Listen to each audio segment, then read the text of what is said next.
Peace, peace, peace. This your brother Monroe Jr. I'll be offering my commentary right after this quick clip. Peace.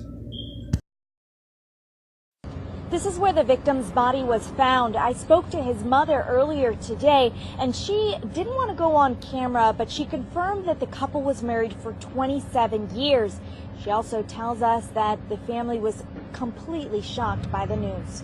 On the morning of June 2nd, police rushed to the Portland Culinary Institute after students say they found lead instructor Daniel Brophy shot inside. Despite efforts to save him, he died at the scene. Heart goes out for the family that has to go through something like this.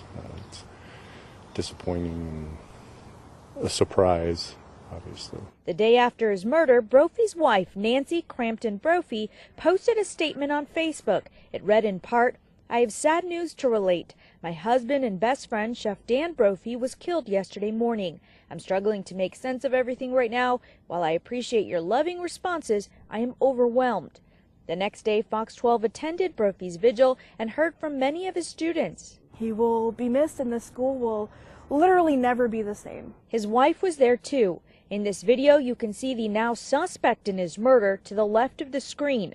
That day, she declined our request for an interview. We now know Nancy was arrested Wednesday at her home in Beaverton. And today, the 68-year-old appeared for the first time in court.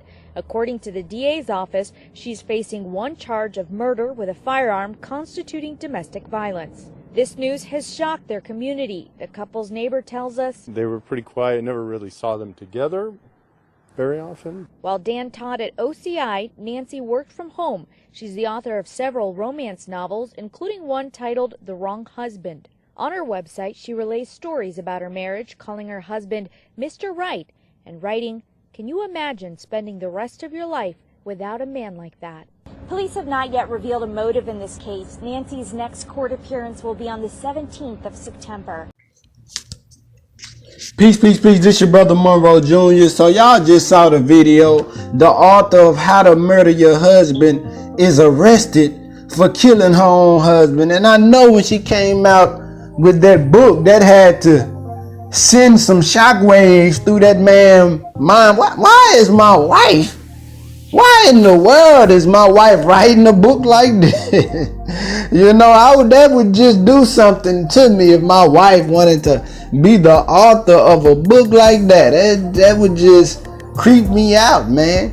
But I also played this video because of, you know, a lot of white people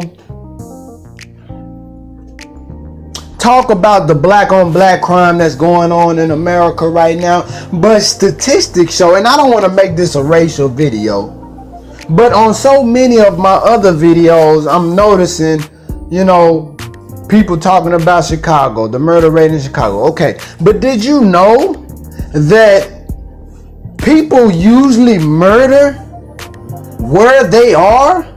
Right? And when I say that, I mean amongst their own people. Right? The murder rate for white Americans, the white on white crime, is over 85%. Right? So I wanted to just say that with this being a white wife murdering a white husband, it happens among all people. And you know, this is a sad story. Of course, anybody that's unjustly murdered, it's not morally right. They haven't disclosed the reason for the murder, or it hasn't been released as of yet. But that just mind-boggling to me that she authored the book and she actually did it. And then it showed, well, I read that, you know, when she went on Facebook, she was like, "I have sad news to relate. My husband and best friend was killed yesterday morning." Like, she didn't do it, right? And then she said, "For those of you who are close to me and feel this deserves a phone call, you are right. But I'm struggling to make sense of everything right now." So, oh man. And there's a candlelight vigil at Portland Culinary Institute tomorrow. So she can set up a candlelight vigil. While I appreciate all of your love and responses, I am overwhelmed. Please save phone call for a few days until I can function. So, man, that's something else. That's creepy, man. But yeah, I just wanted to release this report to show, you know, black people are not the only ones that are murdering each other. This is happening amongst all people, right? Because people murder amongst themselves. It's just black people is broadcasted more, right? So, and like I said, I don't want to make it a racial thing on my channel, but it's a fact. It's a reality. Those are the statistics that people murder among themselves. And this whole headline is just weird that she authored that book and she actually did it. I guess that's a hint for all those men out there who got women writing strange things and saying strange things of this nature, and vice versa, you know, for the women as well. You know, if your husband is authoring books like this and he's frequently verbally saying things of this nature, you might want to see what's going on with the psychology of that person, because it might be something, if you do the wrong thing, that ends up manifesting, right? So this your brother Monroe Jr. I'm signing off. Peace.